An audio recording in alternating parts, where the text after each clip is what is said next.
बुधवार को देश की सियासत में सबसे बड़ी खबर बनकर सामने आया मायावती पर बीजेपी नेता दयाशंकर सिंह का विवादित बयान। इस बयान के बाद दयाशंकर सिंह को माफी मांगनी पड़ी, लेकिन ये माफी नाकाफी रही और दयाशंकर को यूपी में पार्टी के उपाध्यक्ष पद से हटा दिया गया। क्या है ये पूरा मामला, क्यों इससे सियासत गरमाई, देखिए इस रिपोर्ट में। प्रदेश की हमारी इतनी बड़ी नेता, 3 बार की मुख्यमंत्री मायावती जी किसी को 1 करोड़ रुपया में टिकट देती हैं। अब कोई 1 घंटे के बाद 2 करोड़ देने वाला मिलता है तो उसको टिकट दे देती हैं, और शाम को कोई 3 करोड़ देने वाला मिलता है तो उसका भी काट करके उसको दे देती है। चरित्र की आज मायावती जी हो गई हैं, इसलिए काशी राम जी के बनाए हुए कार्यकर्ता उनको साथ छोड़ करके अब जा रहे हैं। बीएसपी अध्यक्ष मायावती पर अपशब्द से भरा बयान उस नेता की जुबान से सामने आया है जिसने विधानसभा चुनावों के मद्देनजर उत्तर प्रदेश बीजेपी की नई टीम में शामिल किया गया था। बयान को लेकर न सिर्फ दयाशंकर सिंह निशाने पर आ गए, बल्कि बीजेपी के लिए भी शर्मनाक स्थिति बन गई। बयान के कुछ ही देर बाद दयाशंकर सिंह ने माफी भी मांग ली। मैं माफी मांगता हूं यदि मैं उस बयान, मेरा ऐसा कोई मंशा नहीं था। मैं बहन मायावती जी की बहुत इज्जत करता हूं, बहुत बड़ी नेता हैं, मैं क्षमा प्रार्थी हूं। लेकिन तब तक बहुत देर हो चुकी थी। भारतीय जनता पार्टी पहले ही कह चुकी थी कि श्री दयाशंकर जी का बयान वह किसी भी दृष्टि से उचित नहीं कहा जा सकता।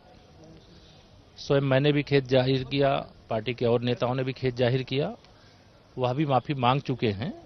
फिर भी पार्टी इसे गलत मानती है और श्री दयाशंकर सिंह जी को उनको पद से तत्काल प्रभाव से मुक्त करती है। उधर मायावती ने कहा कि ऐसे बयान से जाहिर होता है कि बीजेपी किस कदर हताश हो चुकी है।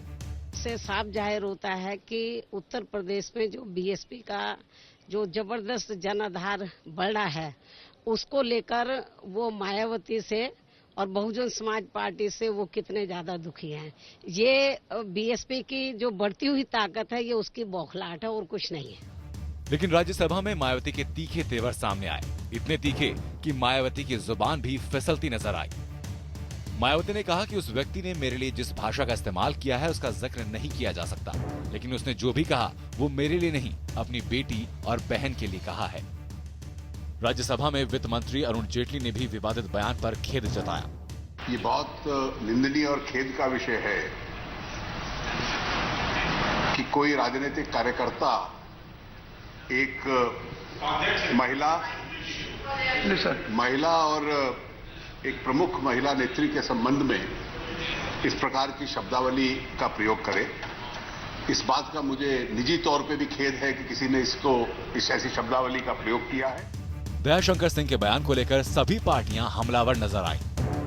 जो मर्जी मनमानी बातें करते रहते हैं, खबरदार जो है ऐसे बात करे किसी औरत के बारे में, खबरदार।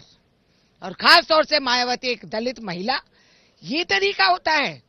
ही must apologise. I hope the court is taking cognizance of this. किसी के लिए इस तरह की भाषा का प्रयोग करना बिल्कुल निषिद्ध है। आप लड़िए और मुद्दों पर लड़िए, उस पर चुनाव लड़िए। किसी के व्यक्तिगत आलोचना आप कैसे कर सकते हैं, बहुत गलत है। तो वहीं दयाशंकर की माफी और उन्हें उपाध्यक्ष पद से हटाए जाने के बाद ये मामला भले ही शांत पड़ गया हो, लेकिन उत्तर प्रदेश के चुनावी मौसम में सिर्फ एक पार्टी ही नहीं, तमाम सियासी पार्टियों के लिए अपने नेताओं के बोल पर लगाम लगाए रखने की चुनौती बनी रहेगी।